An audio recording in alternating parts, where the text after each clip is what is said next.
ütlen ausalt, ka mina olen olnud samamoodi ohvri rollis ja rääkinud inimestele oma lugu, kuidas mulle tehti ülekohut ja kuidas ma seda kogesin ja me teeme seda kõik. See on, ütleme, nagu ma enne olen ka rääkinud, see on Karpmani kolmnurk, kus me oleme siis ohver, agressor ja päästja. Ja me mängime kõiki neid rolle, sellepärast need rollid on õpetatud meile maast madalast juba läbi multifilmide, läbi muinasjuttude, läbi seriaalide.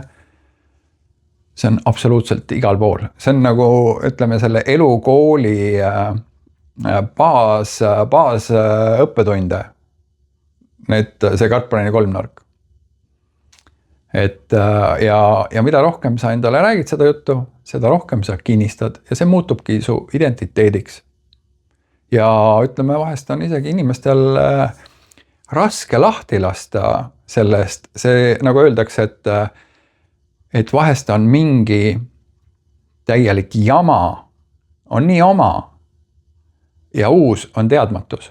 Ja ütleme, kuidas selle kohta on ka öeldud, et kuidas aju toimib.